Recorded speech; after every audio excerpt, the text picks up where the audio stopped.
1 year na ang ating solar setup. Ito ngayon yung update. 1 year na 24/7, walang patayan.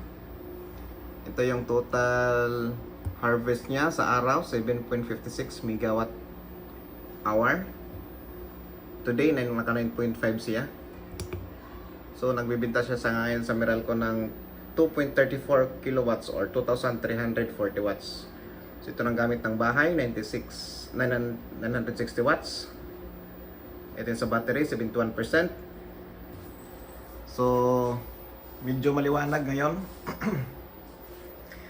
1 year ito nag-power up to simula nung September 24, 2024. So ngayon October na, walang patayan. Pero may fan yan sa taas na automatic siya mag-on pag umabot ng 40 degrees Celsius ang temperature. Yan ang battery. So okay pa. Load ngayon ay 970 watts.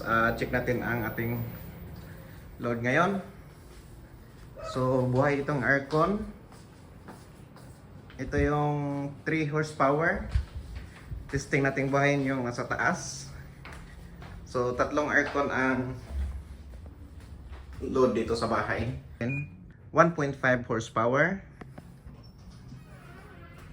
Saka meron pang isa dito sa isang room. Buhayin din natin. Ito yung 1 horsepower. So buhay ang tatlong aircon ngayon. Check natin yung load sa inverter.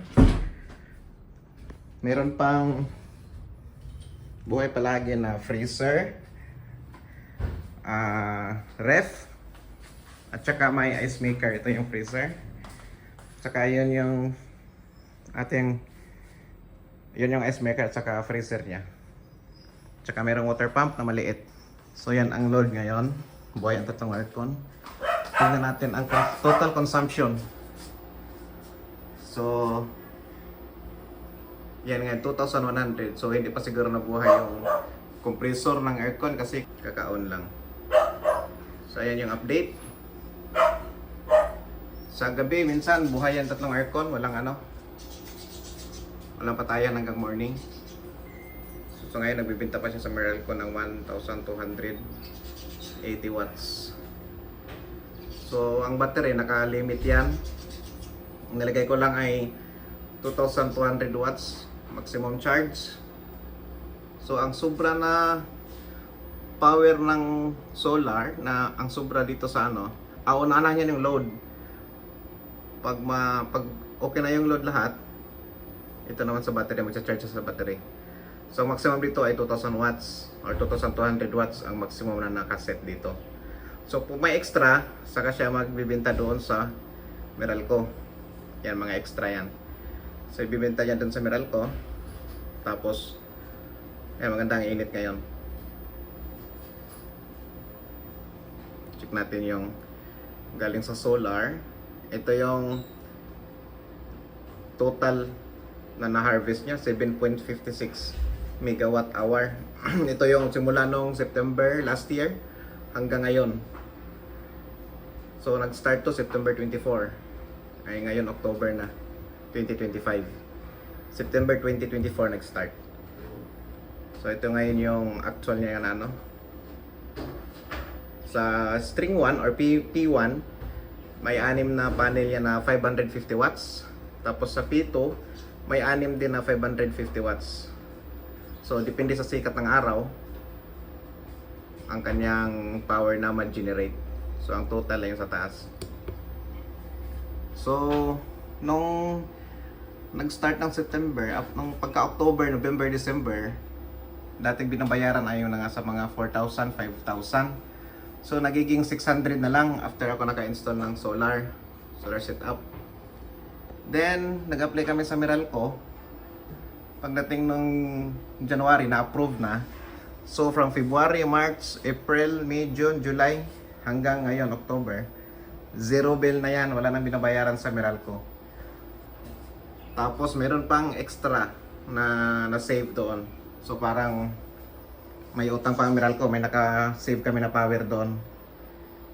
So ito yung dahil na-approve ng net metering. So yan yung linya ng net metering namin. So ito yung record ko na nilagay galing sa Meralco bills at saka sa data ng inverter. So before ang binabayaran namin ay mga 4,000 to 5,000 per month.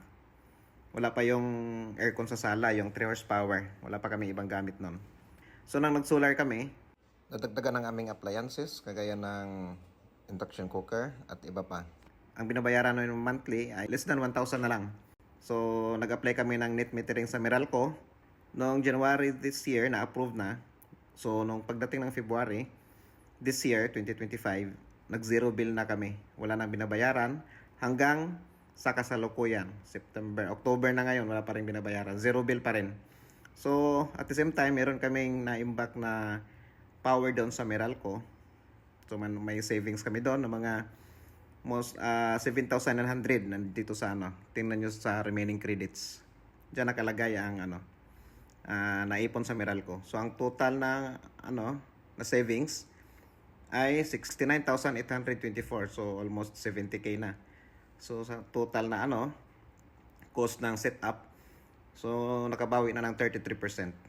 At simula pala nung nagka-solar na kami, hindi na kami gumagamit ng LPG. So lagi ng induction cooker. So yan ang data sa solar setup na DIY. 6 kilowatt. Hybrid on grid, off grid. Thank you.